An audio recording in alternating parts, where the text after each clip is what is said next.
Assalamualaikum warahmatullahi wabarakatuh. Saya Muhammad Farid Dirham dengan NIM 1030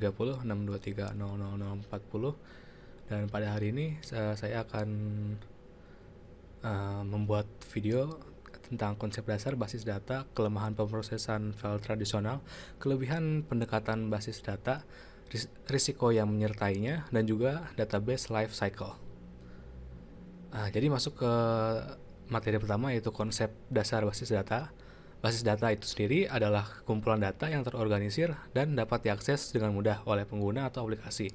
Contoh sederhananya ialah sistem perpustakaan, di mana data buku, anggota, dan peminjaman tersimpan dalam satu sistem terpusat. Sistem basis data dikelola oleh Database Management System atau DBMS, seperti MySQL, PostgreSQL, atau juga Oracle. Dengan DBMS, kita bisa mengelola data lebih efisien dibandingkan sistem manual. Nah, apa sih kelemahan pemrosesan file tradisional? Sebelum adanya basis data, sistem penyimpanan data menggunakan pemrosesan file tradisional. Namun, cara ini memiliki beberapa kelemahan, yaitu seperti yang pertama, redundansi data. Data sering disimpan berulang-ulang, menyebabkan pemborosan ruang penyimpanan.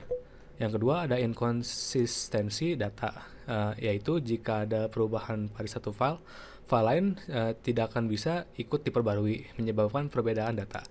Yang ketiga, ada sulit dalam mengakses data, yaitu file harus dicari secara manual atau menggunakan kode yang rumit.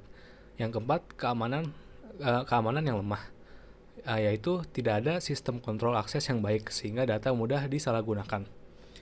Lalu materi selanjutnya, kelebihan pendekatan basis data. Pendekatan basis data hadir untuk mengatasi masalah tersebut. Keuntungannya yang diantara lain minim redundansi, yaitu data hanya disimpan sekali dalam sistem sehingga lebih efisien. Yang kedua, konsistensi data terjaga, yaitu perubahan data otomatis diperbarui di semua tempat yang relevan. Yang ketiga, akses lebih mudah, yaitu seperti query, seperti SQL, memungkinkan kita mencari dan mengolah data dengan cepat. Yang keempat, ada keamanan yang lebih baik. Basis data dapat mengatur hak akses pengguna untuk melindungi data. Lalu materi selanjutnya, risiko menyertai penggunaan basis data. Meskipun basis data ini memiliki banyak kelebihan, ada juga beberapa risiko yang juga harus diperhatikan. Seperti yang pertama, biaya implementasi yang tinggi, memerlukan perangkat keras, perangkat lunak, dan tenaga ahli. Yang kedua itu kerentanan terhadap serangan. Jika tidak diamankan dengan baik, basis data bisa terkena serangan hacker atau diserang dari pihak yang tidak diinginkan. Lalu yang untuk ketiga, kompleksitas sistem. Pengelolaan basis data memerlukan pemahaman teknis yang mendalam. Namun dengan manajemen yang baik, risiko ini dapat diminimalkan. Lalu materi selanjutnya yaitu database life cycle. Untuk memastikan basis data dikelola dengan baik, ada tahapan yang disebut database life cycle, yaitu yang pertama perencanaan, yang kedua desain, ketiga implementasi, keempat pemeliharaan, dan kelima penghapusan atau migrasi. Nah, apa itu kelima tadi? Untuk perencanaan, yaitu menentukan kebutuhan basis data dan tujuan penggunanya. Untuk kedua, desain, membuat model data dan terstruktur tabel agar sesuai kebutuhan. Selanjutnya, implementasi, basis data mulai dibuat dan diisi dengan data awal.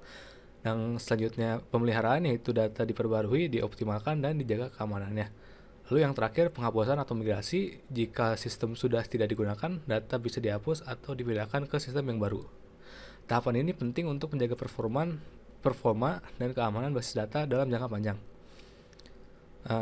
Jadi itu saja penjelasan singkat tentang basis data dan database lifecycle. Semoga bermanfaat untuk yang menonton ini. Kurang lebihnya mohon maaf. Wassalamualaikum warahmatullahi wabarakatuh.